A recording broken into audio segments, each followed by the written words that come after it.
Single mom. Single mom ka nga din ba? Kadalasan kapag single mom, madali nilang husgahan. Kadalasan ganito ang mindset ng mga kalalakihan. Kapag single mom, ine-expect nila na madali nila itong mauto, madali nila itong makuha, at madali nila itong mapasagot. Pero, dyan kayo nagkakamali.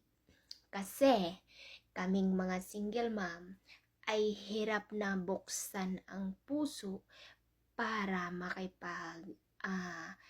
para sumugal ulit sa panibagong pag-ibig. Hindi ko nila lahat ha. Pero kadalasan, ganito ang mindset ng mga single mom na hindi palaban sa pag-ibig. Lalo na kung sobrang worst pain yung pinagdaanan nila doon sa past nila. Ang single mom ay nakapokus yan sa kanilang anak. Sa future ng anak nila na bigyan nila ng magandang kinabukasan. Ang matinong single mom ay palaging inuuna ang kapakanan ng kanyang anak kaysa unahin yung sarili niyang kaligayahan. Ang matinong single mom kayang dumiskarte at buhayin ang anak na walang katuwang na lalaki. Dahil marami ding single mom na kapag hiwalay na sila, ay nakapokus sila doon sa kanilang kaligayahan. Humanap ng pangalawang asawa or pangatlo para lang may katuwang sila sa buhay. So ano ngayon ang nangyayari sa kanilang anak? Napapahamak, yung iba pinagsasamantalahan, minsan silang mag-iina pa ang napapahamak. Kaya tayong mga single mom, kung iibig man tayong muli, siguraduhin natin na tanggap tayo ng mapapangasawa nating pangalawa. Tanggap at mahal tayo ng ating mga anak, yung mapapangasawa natin. Huwag tayo pumili ng tambay. Huwag tayo pumili ng lalaki na hindi naman kaya bumuhay ng isang pamilya. Hindi porket single mom na tayo ay mababa na yung degree natin. No. Kapag sinabing single mom, ibig sabihin matatag na yun. Malakas na yung pundasyon niya, matibay na. Kaya nga kapag natapat ka sa single mom na matino, kayong mga kalalakihan dyan kapag natapat kayo sa single mom na madiskarte, mabait, masipag, at hindi umaasa sa kita nyo napakaswerte nyo. Napakaswerte nyong mga lalaki. Alam nyo kung bakit? Dahil hindi kayo mahihirapan na buhayin ang pamilyang bubuuhin nyo. Alam nyo kung bakit? Dahil may katuwang kayo sa buhay. So itong mga kalalakihan, porket single mom, akala nila madaling bumuka. Madaling ibuka yung kipay. Alam nyo ba yung mga single mom ay mga choosy na yan? Hindi na ganun kadali yun. Okay? Kaya stop judging single mom.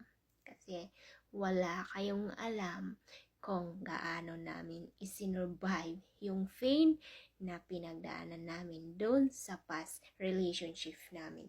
Yung alam nyo lang, husgahan kami dahil yun lang yung nakikita nyo. Pero, hindi nyo alam kung gaano kasakit yung mga past namin. Kaya kami naging strong, palaban, at dumiskarte sa buhay at piniling mag-isa. So, ako bilang single mom, hindi ako nagmamadali mag-asawa. Why? Because I have kids already. And ayoko na mapahamak yung anak ko or ako. Gusto ko kung mag-aasawa man ako doon sa isang lalaki na tanggap kami, mahal kami, pinapatunayan niya na deserve niya talaga yung pagmamahal ko. Kasi based on my case, ayoko na maulit-ulit yung ginawa ng ex ko sa susunod na mapapangasawa ko. Kaya kung sinasabi nyo na choosy ako, mataray ako, ang arte-arte ko, single mom naman na ako, mapili ako, of course, mamimili talaga ako, guys. Alam mo bakit? Ayoko nang magkamali. Dahil minsan na akong nadurog, na nagkaroon ng trauma, nagkaroon ng depression. Kaso nga lang ako talaga, independent and strong woman ako eh. Yung alam mo yung kahit anong problema, kaya kong i-handle, kaya ko i-balance, kaya ko mag-time management para lang gampanan ko yung mga tungkulin ko sa buhay. Ganun. At nananatili tayong maganda at blooming. O, diba? Hindi ako dyan kagaya ng mga single mom na kapag may problema, mag-iinom, wal-wal dito, wal no. Hindi ganyan yung mindset ko. Yung mindset ko, kapag niloko ko ng isang guy, mindset ko is gawin kong inspiration sila at lesson learned sa buhay ko para magpatuloy ako doon sa pangarap na gusto kong abutin. Para patunayan sa kanila na yung panghusga nila sa akin ay mali. Okay? Kaya sana kayong mga single mom, kung mag-aasawa man kayo, piliin nyo yung matinong lalaki para hindi nyo na ma-experience pa yung pain na pinagdaanan nyo dun sa past nyo. Okay? At saka, huwag kayong magmadali na madiligan yung mga kipay nyo. Excuse me.